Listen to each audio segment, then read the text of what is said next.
where are you today? Where are you hanging out? Just got to Scranton, Pennsylvania. Me and Zach, we've got two Smith & Meyer shows, one tonight, one tomorrow night. And Okay. tomorrow night's in Pittsburgh. Okay. So how are these shows working for you guys, especially with the social distancing and all of that kind of noise, and each town probably having, and each state having their own, requirements? You know what? To be totally honest with you, we're very pro at what we do. All of our team that's out here with us right now, because it's not as difficult to do it when it's just me and Zach. Right. Yeah. So like the very first one we did was Philadelphia, in between both stadiums. It was 800 cars, 4 people per car, and it was amazing. And it went just fine. No problems. Our head of security that, is always with us, John, he's COVID-19 Class A, now he's certified, because right. There's a whole level of kind of like what you got to do. Some people, they look at it like this is a little much, but it's, hey, look, just do it right now. You know what right. I mean? There's no reason to, the longer you bitch about it, the more time it takes just to get to why we're here. You know what I mean? But there's not been any issues, and they've actually been really fun. And, we were the first show in Philly where they actually let people get out of their cars. They had to stay in their area, but they could get out of their cars. They're actually, it's very rare that the artist and the audience get to do something together for the first time. Right. And so it's cool in that respect. Don't get me wrong. We want it to be back where everybody's on top of each other. And eventually we will get back to being able to do it the way we used to do it. Right. But the fact of the matter is that right now you adjust. And as long as we can safely bring people into these shows, and, the thing with us is that we check with the governor, we check with the mayor in those individual counties. We're in touch with the health department in those specific counties, in those areas. We're not messing around, man. Like we do right. everything by the letter, by the book. Now, is it difficult? Obviously it's difficult, but just touring, you never really had to worry about, usual stuff. Just regular security, regular venue issues. But now with this, is it longer to plan? Is it still taking the same amount of time, or is it really so cumbersome that you have to go kind of at a snail's pace and be super diligent about crossing every T and dotting every I? To be totally honest with you, we have a different level, just in the way that we tour. Every band, every artist is different. But we've always been very, very specific about all the elements behind the scenes and the safety of the audience, no matter what. Is it different? It's different. Yes. Thing is the big part that I don't like about it is that there is no interaction with like the audience. Right. You can't do meet and greet. You can't get in front of they just, and I understand, like right now, each individual city, they're just like, we just can't even do that right now. Like the show is one thing. Let's just do the show. We've got the protocol backstage. So that element, no, there's nothing difficult about just, doing what we need to do backstage. It's just right now, it's, it bums us out that we can't be around the fan base and give them a hug and meet them and all those kinds of things. But it'll get back to that eventually. During all of this, I'm very lucky that I have an infrastructure of people in my life that are in the medical community and in the scientific community. And they all say the same thing about this, which is, look, man, all pandemics, they all have one thing in common. You can't even call this a pandemic anymore because the numbers aren't what they need to be a pandemic. But the whole point of it is that they all have one thing in common, and that's they all end. You know what I mean? It's just up to us to decide how long it's going to take to end it. Right. Yeah. Doing your part, following the safety procedures. Like I said, it's not that difficult.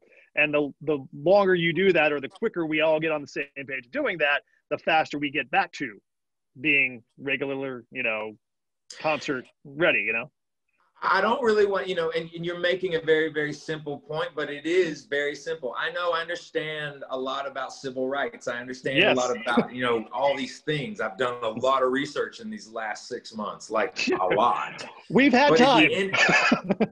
But at the end of the day, it's like, yo, man, right now, just wear the mask. Yeah. You know what I mean? Like, just wear it right now. You're not going to have to wear it forever. But like, let's just get through this. It obviously is slowing it down. Just wear the mask, man, and we'll get through it. Well, I want to talk about the Smith-Myers project here in just a minute, but I want to go back a couple months to the beginning of the pandemic with Shinedown and you guys releasing the Atlas Falls single. Charity can help the frontline medical community that was dealing at the time with the PPE shortage. Did we lose you? I'm here. Dino, you're breaking up a little bit. Yeah. Am I? Okay. All right. Well, I could try to move. Seems like I have a full Wi-Fi signal because I'm connected to Wi-Fi in here, but I will. I got you just fine. I will try maybe getting in a different direction. Okay, cool. All right. Well, yeah, I got see you how just it goes fine. here a little bit more, but oops. Yeah. Okay. But yeah, so going back to Atlas Falls, how did that go for you guys and how did you guys get involved with the charity and what were the results ultimately? I know there was, incremental updates along the way, but it's been a little while. I want to get the latest on that and how that went. So, with direct relief right out of the gate, I go back now 7 months ago when a lot of people, and I understood that the whole world was frightened and scared and didn't know what was going on, but I just could not, the idea of just kind of hunkering down and acting like, everything was, it didn't feel right. So long story short, we developed a partnership with Direct Relief and we created a t-shirt, and inside that t-shirt, we brought this song out with, in Atlas Falls that had never been heard before to raise money for Direct Relief because they are so, so, so important when it comes to crisis. They're an organization they're the cavalry, man. They, during times of crisis, whether it's a natural disaster, poverty, a pandemic, anything where like on the ground, the people that are the professional in the scientific and the medical community, giving them the resources that they need in order to save as many lives as possible. They work with all 50 states. They work with over 100 countries. And we're nearing the $500,000 mark that we've raised for them. And that's all because of Shinedown Nation. And we have a solid partnership with them, and they're definitely always going to have a presence in the future with Shinedown shows. When there are tours and we're the headliner, you'll see someone there. Probably no matter what, you're always going to see the Direct Relief logo when it comes to Shinedown when we're on tour, just because they're just they've just become partners with us, and they're really important and very necessary for the world. Yeah, I mean, definitely it was very fortuitous that you guys kind of had that relationship and were able to take advantage of it kind of almost immediately. I mean, that was like within the first month, you guys were out with the single, and and then the single, also performed very well too. So that also was very, very good. It spread that message for quite a bit of time.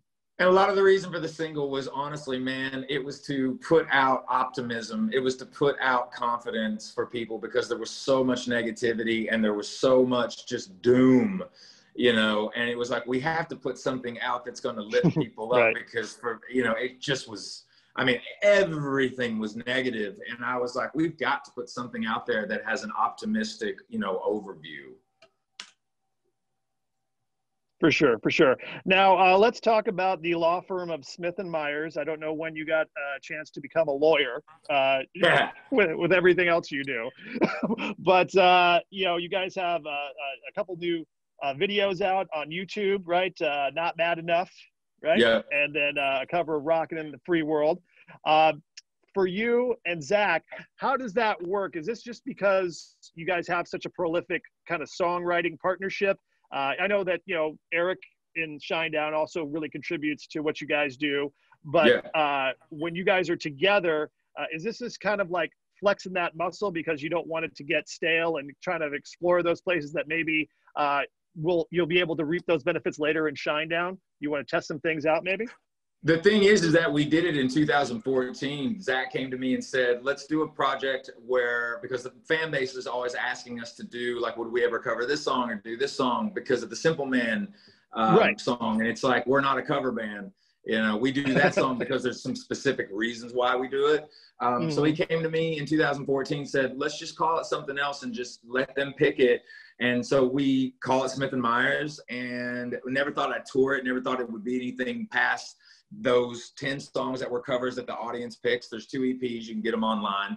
And then, you know, now fast forward to now, and back in 2017, Zach came to me and was like, let's go do some shows. We ended up doing 20-something shows. They all sold out. And I was like, okay. And then we finished up Attention and the touring cycle and everything for that. And I basically was like, let's go do a double album, but let's do 10 original Smith & Myers songs, and let's do 10 brand new covers. So Volume 1 is going to be released on October 9th.